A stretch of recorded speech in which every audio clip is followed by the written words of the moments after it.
Uh, my first team is like Oscar Robertson and Jerry West, and I got Wilt Chamberlain, Bill Russell, and Elgin Baylor.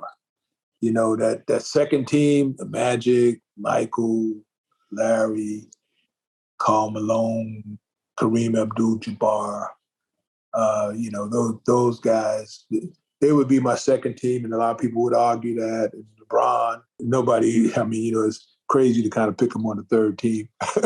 Yeah, Dr. J. So that first team, that's your all-time top five? When I was 15, man, I was 15 years old. So yeah, okay, I understand. You grew up watching, yeah. Dad, man, he got his. I bet he got his team from when he was. Yeah, for sure. No, I understand that. Yeah. I respect that. Where you look at, you know, LeBron and, you know, anybody he sort of picks with him to be, you know, playing with so many guys. He's the guy who has led the charge in terms of super teams being put together. Yeah.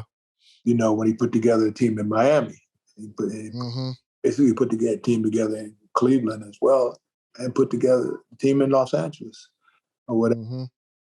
So he could pick his own team. I ain't gonna pick his team. Yeah. I ain't there. Not bad about LeBron. So I made this little graphic to show what Dr. J was saying about his two greatest all-time teams. And if you see, it basically doesn't make any sense. All right. Dr. Julius Erving, well, you know, my bad. I call him Dr. Julius Erving. Julius Erving, nickname Dr. J, Black Moses, or anything you want to call him, was born 1950. He said at the age of 15, he was watching basketball, and his whole top team came from around that era. Mind you, he never played with those players, okay? The first time TV came out, the NBA, when they started broadcasting on live sports or anything, was 1965. So him saying that he started, you know, this is the team that he started watching when he was 15, it has no types of weight, because he only saw 3 years of Bill Russell. But other than Bill Russell, he got to see prime Oscar Robertson, prime Jerry West, prime, well, not prime Wilt Chamberlain, but more like later career of Wilt Chamberlain. By the way, rest in peace. And rest in peace, Elgin Baylor. But he actually got to see some sort of a good Elgin Baylor. But he never played against his top guys. So that's why he actually have them higher of his second team, even though you could say the second team is way better than the first team. I made another graphic. In his new team, Magic Johnson, he actually beat in the finals. But, you know, he had Moses Malone, who actually won the finals MVP. Michael Jordan, he embarrassed him. Michael Jordan, when he finally came to the league, it was the later parts of Julius Erving's career, and Michael Jordan did embarrass him. Larry Bird, they always went toe-to-toe, but Larry Bird always came out mostly on top. Karl Malone, he played him for like one season, okay? That's really it.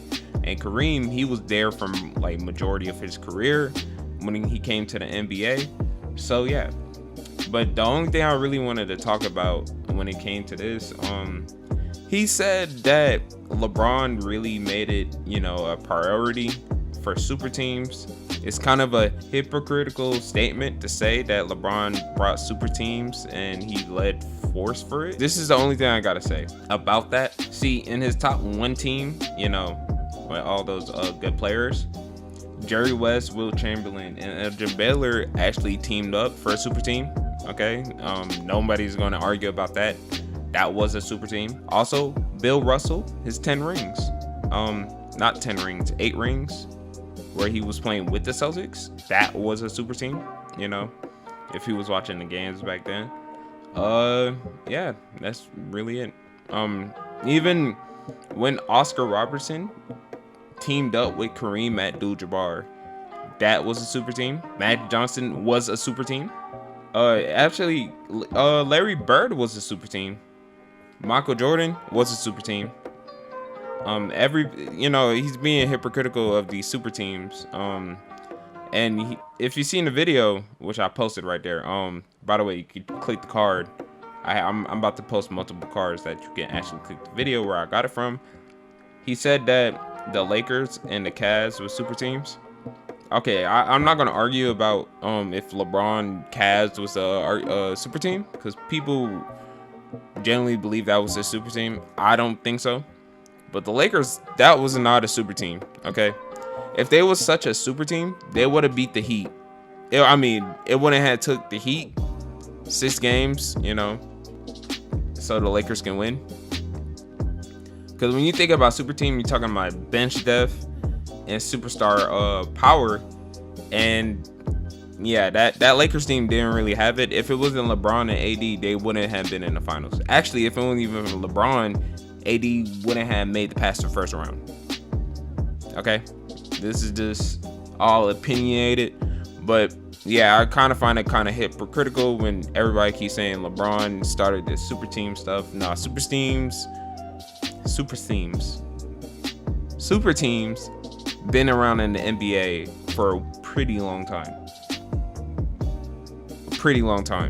So that whole narrative that LeBron made the first super team, it should just be thrown out the window.